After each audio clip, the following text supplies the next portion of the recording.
Real Music exclusive. I grew up like a savage.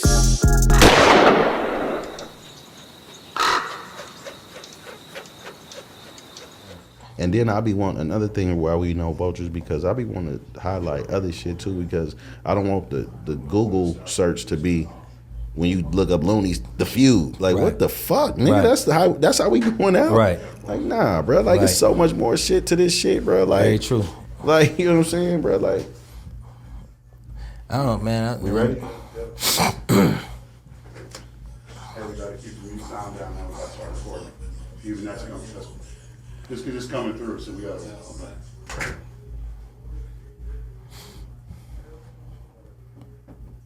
We good? We recording? Oh, we good? We straight? Yeah. We going? You all good? Yep. 1 2 1 2. You now rocking with the No Vultures podcast. You got me, myself, Lord Rap. You got OG Clee going on the way on a vacation, free OG Clee.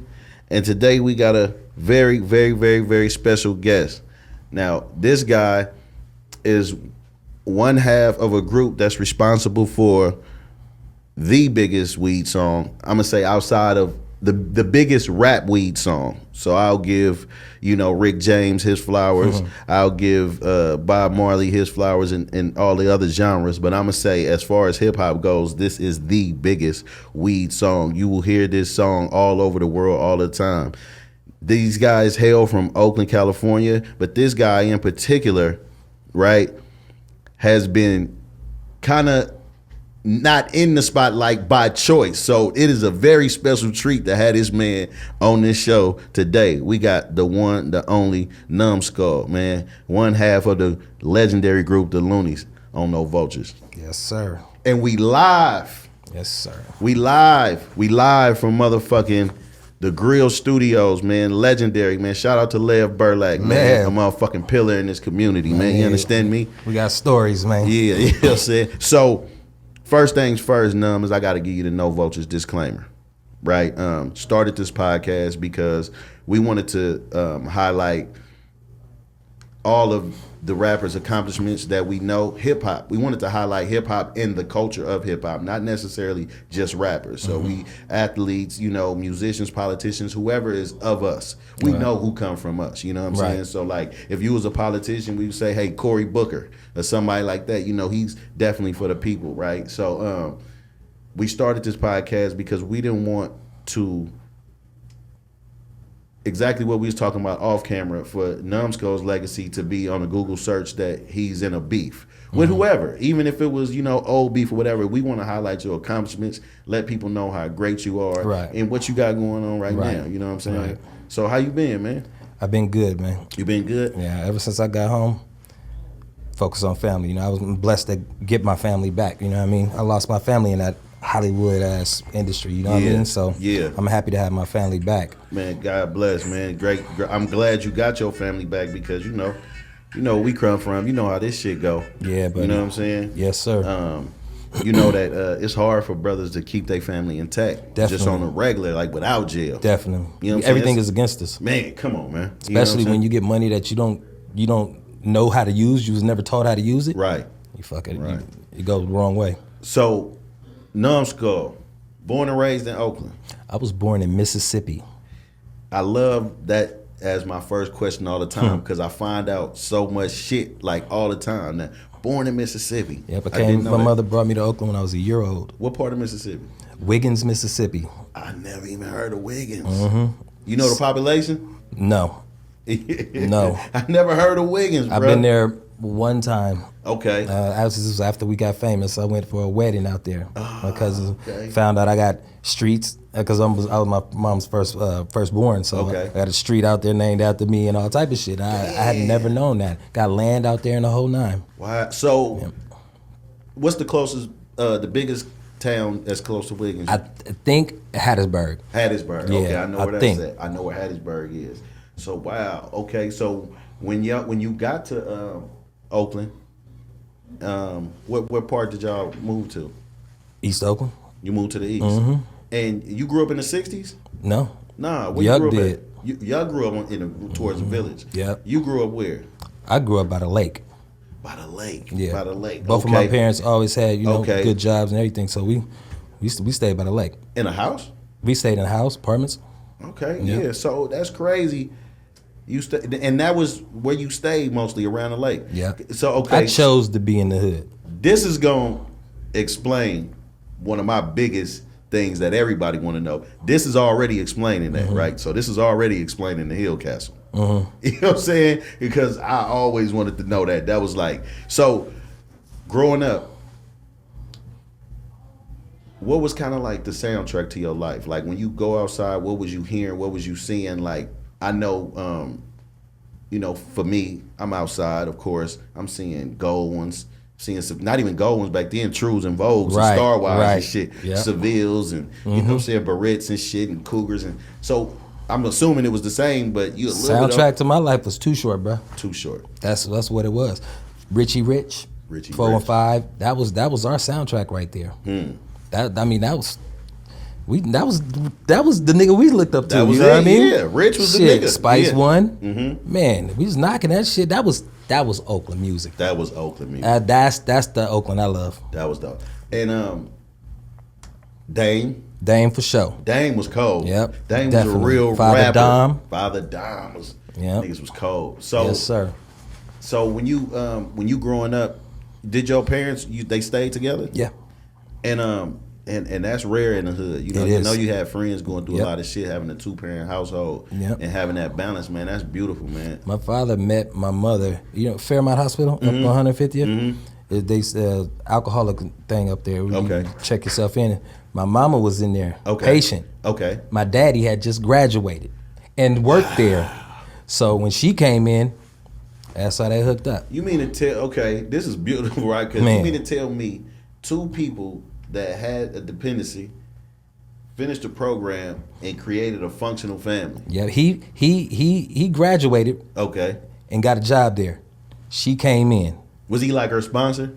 I don't know I don't know. Yeah, I don't know. I just know he worked there. But it's crazy how you meet people and how I always talk about that movie Traffic, like how you meet people in different ways and like, you know what I'm saying? That's crazy. So what was it like? What elementary did you go to? I went to Cleveland. You went to Cleveland? And I went to Manzanita. And Manzanita. Damn, that's crazy. So you grew up with a lot of people from Funktown? Yeah, definitely. Dubs. 6th Ave, 11th Ave.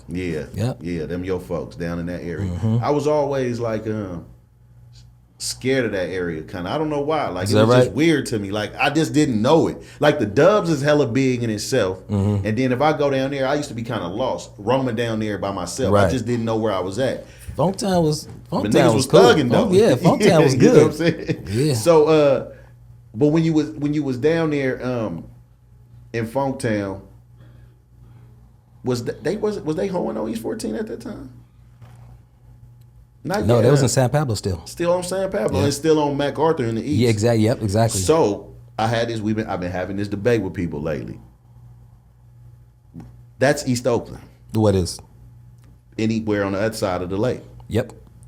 That's what I'm trying to. So all y'all, ain't no more debating. You know what I'm saying? Like, anything on that side of the lake is East Oakland. Oakland, man. Because somebody say, okay, well, the Dubs is. Hey, this is their argument. If you in the Dubs, you not gonna say I'm in the East. No, I'm gonna say I'm in the Dubs. But then that's East Oakland. That's still East Oakland. Still all East right, Oakland. Man. So enough of that debate, y'all. Num said it. We ain't talking about that shit no. And he from the area. You know what I'm saying? And you from this area too. This is a lot of things people who talk like that don't really recognize. Being from East, West, North Oakland was like being in gangs back then. Yeah, you get your ass beat being in the West, being from the East. The East, we didn't go to West Oakland. For what? Exactly. Like, for what? Nigga, something gonna bottoms, happen. Nigga, what you want to go down there for? So, so you went to Westlake. Yep. And just me doing my research and my due diligence, knowing what I know, you start rapping. And you start rapping up there. Now, when you was rapping up there, I want to know about BWP, Brothers with Potential. That was my first group. That's your first group. Created. Yeah, it was me. You might know Kevin Choice. Kevin Choice. Yeah, that's my boy. He was in the group with us. Shout out Kev Choice. Keon Odom, and those. And then that was just us at first. And then Yuck came to Westlake later on. Yuck came to Westlake, and How did you hook up with Yuck? Because this is what I want to know too. I don't know if anybody ever talk about this. Well, what's up with the pooflicons? How you know that? The pooflicons, man. I was doing all the talent shows and winning the talent shows in junior high, and when he came to the school, he told me, he's like, I can rap, and he said this rap called Pooflicons about bitches with afros. And I instantly put him in the group like, fuck with us. It just so happened me and Yuck was the only two that was serious about it and stuck together. That's the shit that I love to highlight, bro, because you know what I'm saying, to me, that's a real hip hop story. To me, that's RZA meeting his folks. To me, that's, you know, how anybody hook up is a classic hip hop story. You know what I'm saying? And for Yuck to have a rap called Pooflicons, like, this nigga was a hip hop kid, obviously. Like, you know what I'm saying? There's no, he didn't have a rap called "I'm a killer nigga." You know what I'm saying? He raps some shit to you. Our styles was Oakland attitude, but it was East Coast. East Coast. You know what I mean? That's what it was when we first came out. That's what it was. I don't think me and Yuck came into our own until after Drew's album. Right. When we finally had to really do our own shit, that's when we got into our own. Yeah. And so y'all at Westlake, and this is a thing about Oakland that I tell people. Part of, you know, we talking about being from a turf and shit, we talked about that at the time so much, right? Because of the crack era. Right. The crack era had to have you claiming territory because people fought for territory because of money. Yep. And that's why I used to tell people we only funked over if somebody fuck with your family paper, or your money. You can catch a nigga show stopping and start a whole war. Man, for real. You know what I'm saying? Bullshit. And so I always say, you know, early on, y'all just like me, niggas was selling crack at 13, 14, 15, right? So you really, if you want things, like your parents was together, they work all the shit, but if you want things, you gonna have to sell crack. You gotta sell crack. Like that was the option, right? Yep. Getting a paper route wasn't gonna pull it off, right? And so that's what you and Yuck had in common as friends outside of hip hop is y'all was hustling together. Yeah, definitely. And so whose idea was it to go to the Hillcastle? Had you already been hustling there? No, his cousin Anthony, he used to run that shit down there, 14 Jackson, all that. That was his shit. Okay. So once me and Yuck got together, nigga, it's time to hustle, you know what I mean? So this was somebody's shit. Like, nigga, it wasn't like the TLs. You couldn't just come down here and post. Nah, this was his cousin shit. Okay. And that's we the only ones that can come over there and grind, me and Yuck. Now, the Hillcastle was, what was it, regular apartments? Big ass, yeah. Yeah, and I mean, but they had like regular tenants. These wasn't like Section 8 tenants? Or? Both. Yeah. Okay. It was like the motherfucking Carter, I swear to God. The Carter. Yep. That's crazy, man. And so, grinding out of there, did y'all have to deal with tasks and shit? Thing is, we never really grind out of the Hillcastle. Okay, that was more of a hangout. That was just when the police come, you run in the Hillcastle. But we sold dope in front. Okay. Or across the street, or the McDonald's next door. McDonald's was rolling. Yep. Okay. And would people ever try to come over there just like freelance grind or show stuff? Yeah, some people will run them off. Yep. Yeah. So y'all went from grinding and shit over there to now y'all rapping the whole time. Yeah. So but y'all got what everybody else got, raps for each other. Right. And y'all doing little going shit. To Berkeley, doing the freestyle circles and shit. Unknown fact is that Big Bruce, 7 Deuce, first person to put us in the studio. That's wild, bro. Yep. This is after fucking with. So everybody know this is Big Bruce, 7 Deuce, Pooh Man. Yep. Fucking with Dank. Yep. And Banks. This is the money behind that. Yep. So he would be essentially just like a Chris. He would be Chris if he didn't die. Wow. Yep. He's the first person to put us so in the studio. So y'all was tied in. What? We knew all the big dope dealers, Ted Bohannon. That was all loved ones. You know what I mean? So we can get dope. It was easy for us to sell crack. Right. Easy. Right. But to do the music thing, which I'm glad that Ted knew, C&H knew. You know, motherfuckers who we looked up to in the dope game, they knew these niggas got talent. No more dough for them. Nobody, nigga, me and Yuck couldn't buy them dope They from cut nobody y'all dope line on. in the whole Bay Area, nigga. God Anybody damn. sell these niggas some dope, we gonna fuck with y'all. Wow.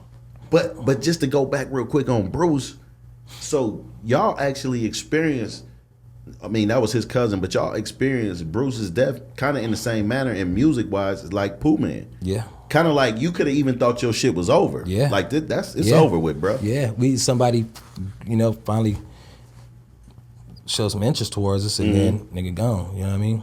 So then Yuck meets C&H through his sister.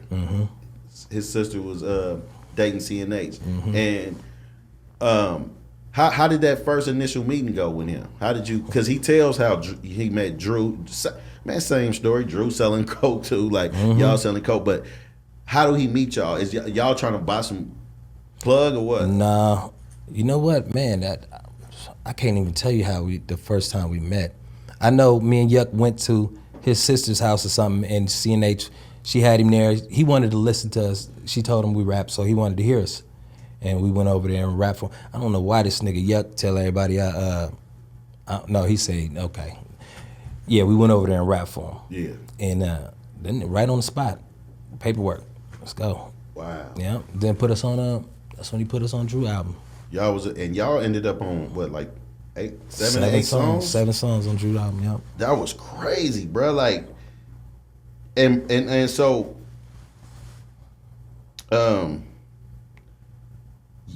Yuck draws that Luniz logo prior to y'all signing He drew that when he got out of. He drew that when he was in camp. in camp. But y'all stayed in contact when he went to camp. Yeah. So back then, camp was like a boys' camp, Yeah. punishment. And Los is it because Ceros. Yuck caught a case, like a Yeah. dope case? Yeah. Down where y'all was at, or towards the Where we village? was at. No, I Really? think, you know what? Honestly, I think it was in the village. Okay. Yeah, I think it was in the village because that was before we went to Hillcastle. Oh, okay. That was before that. So shit, if he was fucking around in the village, the Hillcastle, if it's rolling over there, that's because the village is like a fucking, you know what I'm saying? So Man. going to the Hillcastle is like with just you and y'all got the green light. It's like, woo, bro, I'd rather be over here anyway. I'm telling you, we was selling a piece. Me and that nigga was selling 5,000 of rocks. Was you fucking with- a day, bruh? Wow. A day. Wow. Me and Yuck, we was 15 years old. We had paper. Paper. Nigga, we had the same scooters, nigga, dressed the same every day, jabots, everything, bro. We had it. Clean shit. Man, we was going to junior high school, whips and everything. So y'all did one of y'all have a camper back then? I don't remember no camper. Somebody remember telling me they was in a cipher with y'all in like a camper. Like them niggas had a motorhome. Like they was in a cipher with y'all. But did you go back to the village to hang out with Yuck and shit sometimes? Couple fuck times. with his folks? Yeah, sometimes. So when y'all meet C&H, it's on some rap shit. Like, let me take you to Yeah. And so It wasn't nothing about dope. And so y'all went straight to the lab. Yeah. Yuck has Ice Cream Man already though. Yuck wrote Ice Cream Man in camp. He wrote his verse. So to that. this is Los Ceros. He was probably Los Ceros. And he wrote that with no beat. So And the pen, that's what you're doing. C&H, camp pen yes, too. Shit. Same shit, jail. Yeah. C&H says he goes and get this beat from Gino Blackwell. And now this is where I like to give everybody their props, right? Because I tell C&H at this point you're an A&R. You're going to fish out this music and say this is what y'all should rap this shit to. Yeah. This man actually makes a beat with an ice cream truck noise in it. Right there, we was right there. While he made it. Yep, he pulled out a record that had the ice cream truck song on it. Out of here. And that's what niggas did. No bullshit. It's like that's right there. That's tight right there. That's tight as fuck. Man. How did he even know? Like that man was Bruh. that's some producer shit though. Exactly. But the man, that means that you've been collecting your entire life. Come on, man. And you got whatever we need. Kids, and we had not it. talking about going in your computer library. Nah, We're this not man talking had about records. Googling He went to the record crates. and sampled it. Like, Yep. that's a different level of the game, man. Definitely. And so, and shout out to C&H for having a vision on going to get Gino and making that come together. I feel like the cosmos was all flowing at the time, and this shit was supposed to happen. This is just, this shit is lining up. I told my mama when I was 14 years old, I said, "Ma, I'll never have a 9-to-5 job. I'm gonna be a rapper."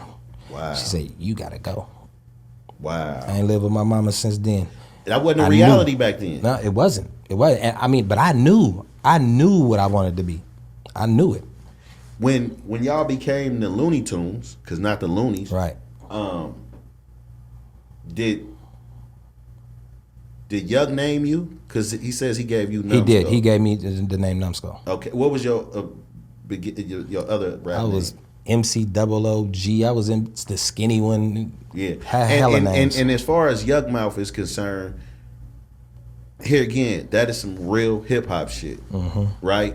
For Yuck to have the wherewithal to name his name Yukmouth, right? And listen, I always thought too, after I first heard the nigga name, like from Don't Fight the Feeling, from our growing up, they call you Yukmouth. Right. I don't know if that inspired him, but it I was don't know. another cartoon character named Yukmouth. Was it? Yeah, so I don't remember, and but I know Numskull. Yeah, I mean, he told me he thought of Yukmouth because he liked to rap dirty. That's what he told me it was for. Okay. And me, man, cause I was hard-headed. Fuck, I didn't listen to shit. Okay. And that's why he gave me that name. Okay. Stay all blue. I'm just trying to stay racked up like you. Put an 8 in a 1 and do magic. Tryna stretch hair on like elastic. Eco-friendly drug dealer, I don't waste no plastic. Use all 4 corners of that baggie. All I ever wanted was a bankroll. So I pull up on Champ before the bank close. Say no to stank hoes and stank clothes. No paramedic pimpin', nigga, we don't save hoes. Yeah, rest in peace to Lil' M. My